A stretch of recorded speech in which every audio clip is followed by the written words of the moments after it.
Hi friends, நாம் இன்றைக்கி director Karunanidhi டைரக்ஷனில் டிடிஎஃப் வாசன், கிஷோர் குமார், அபிராமி கோபிகுமார், குஷிதா கல்லாப்பூ நடிப்பில் வெளிவந்திருக்கிற ஐபிஎல் இந்தியன் பீனல் லா படத்தை பற்றி தான் பார்க்க போகிறோம்.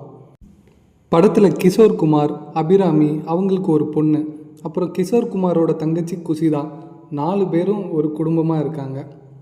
ஒரு நாள் கிஷோர் குமார் வேலை பார்க்குற ட்ராவல்ஸ் ஓனர் கிஷோரை கண்டபடி திட்டுறாரு.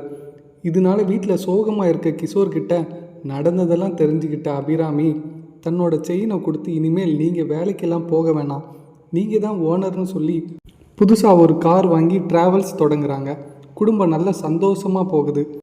டிடிஎஃப் வாசனோட இன்ட்ரோ எப்படி இருந்ததுன்னா, பைக்கில் வேகமாக வர ஒருத்தருக்கு சைக்கிளில் கூலாக தன்னோட ரியல் லைஃப்பில் நடந்ததை அட்வைஸ் பண்ணுறாரு டிடிஎஃப் வாசன். டிடிஎஃப் வாசன் இந்த படத்தில் பார்ட் டைமாக சைக்கிளில் ஃபுட் டெலிவரி பண்ணுறாரு. ஃபுட் டெலிவரி பண்ண போன இடத்துல ஹீரோயினை பார்க்குறாரு. உடனே லவ்வும் வந்துடுது. இந்த படம் டிடிஎஃப் வாசனுக்கு முதல் படம். ஓரளவு சுமாராக தான் நடிச்சிருக்காரு. நிறைய சீன்ஸ் எல்லாம் டிடிஎஃப் வாசனுக்கு செட் ஆகலை. ரொம்ப மோசம்னு சொல்ல முடியாது, ஓரளவு பார்க்குற மாதிரி தான் இருந்தது. கிஷோர் ஒரு நாள் கடைக்கு போயிட்டு திரும்ப வரும்போது கார் கதவு ஓப்பனில் இருக்கிறத பார்க்குறாரு. அதனால உடனே வேகமாக ரோடை கிராஸ் பண்ணுறாரு.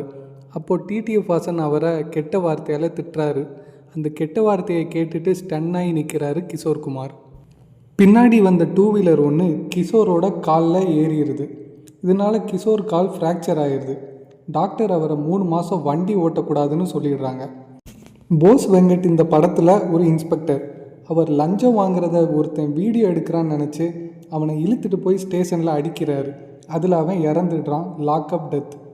இறந்தவனோட மொபைலில் ஒரு அரசியல்வாதி சம்மந்தப்பட்ட வீடியோவும் இருக்குது. அது என்ன வீடியோ, இந்த பிரச்சனையில் கிஷோர் எப்படி சிக்கிறாரு, அவங்கள எப்படி டிடிஎஃப் வாசன் காப்பாற்றுறாரு, இதான் மீதி கதை. இந்த படம் லாக்அப் டெத்தை பேஸ் பண்ணி எடுக்கப்பட்ட ஒரு படம். படத்தோட திரைக்கதை ரொம்பவே வீக்காக இருக்குது. படம் முழுசையுமே கிஷோர் தான் தாங்கி பிடிக்கிற மாதிரி இருக்குது. இந்த படத்தில் எனக்கு ரொம்ப பிடிச்ச சீன்னா, படம் முடிஞ்சதுக்கப்புறம் உண்மையிலே லாக்அப் டெத் ஆனவங்க, அவங்க எந்த வருஷம் இறந்தாங்க, அதெல்லாம் போட்டது மட்டும்தான் பிடிச்சிருந்தது. ஒரு தடவை பார்க்கலாம் இந்த படத்தை.